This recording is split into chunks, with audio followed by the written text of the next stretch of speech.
Bismillah.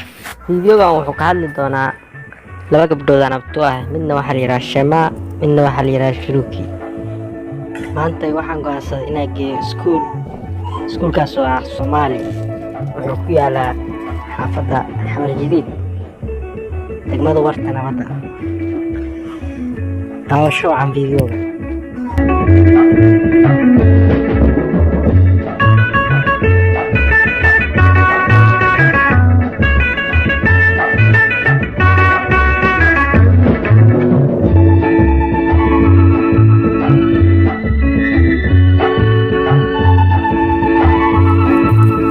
Waayahay, haddana waxaan imaanay iskuulka Soomaaliga.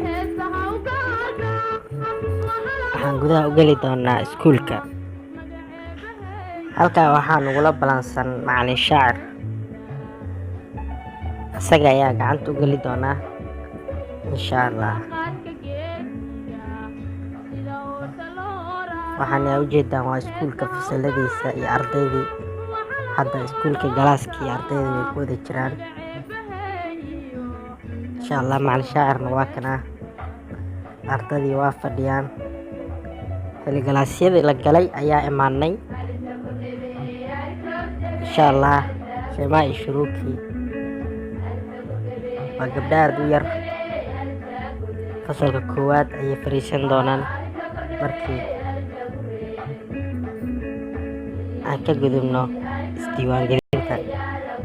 Haddana waxaan aadi doonaa hadduu Ilaahay yiraahdo xafiiska. Macallin shaacir ayaa gacanta ugu sameey gabdhahan abtigu ah. Xafiiska ayaa hadda loo wadaa insha Allah. Kulku keen kor ya socraan waayahay, xafiiskii ayaan nimaanay hadda. Maasha Allah, xafiiskana waxaa jooga macallin Turki. Maaha macallinka inuu Turki yahay, laakiin magacii ayaa la yiraahdaa Turki. Insha Allah gabdhaha abtiga u ahay halkaan ayaa laga diiwaan gelin doonaa. Haddana halkaa waxaa nooga horeeyay maamo iyo labadeeda carruur oo ayadana hadda keensatay ardayda inay wax ugu bartaan meeshaan doonaysa iskuulkan Soomaaliya. Waayahay, Shema iyo Shruki diiwaangelintooda ayaa bilaabatay. Shema waa la diiwaan geliyay. Shruki ayaa hadda diiwaangelinteeda socoto. Markii la diiwaan gelinay labadoodu waa laba isla dhashtay. Hal mar ayaan u sheegay. Wixii inta dhimanna warqadda ayuu ka fiirsanayaa macallinka maamulaha, macallin Turki. Diiwaangelintii ayaa lagu wadaa Shema iyo Shruki. Waqtiga ay dhashteen, da'da ay jiraan, hooyada iyo aabbaha magacooda ayaa laga qorayaa. Maxaa yeelay waa gabdho ubax hadda soo korayo. Waxaana lagu qasban yahay in iftiinka mustaqbalkooda la ifiyo, waxna la baro. Insha Allah kuwii waxbarashadooda ku anfaca Allah ka dhigo. Macallin Turki diiwaangelinta ayuu ku wadaa, waa uu dhameeyay.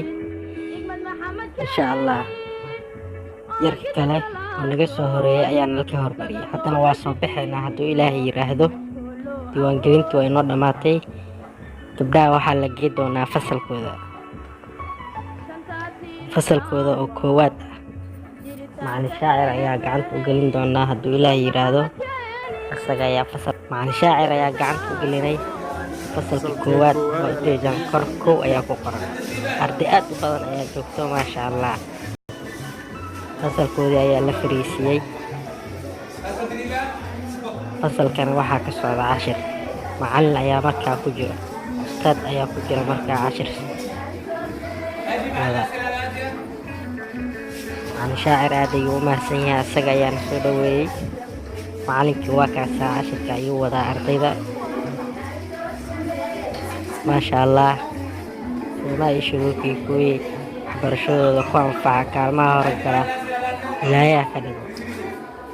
Videogeygana dhammaantiin kugu talagalnay halkaa ayaan kusoo gabagabaynaynaa.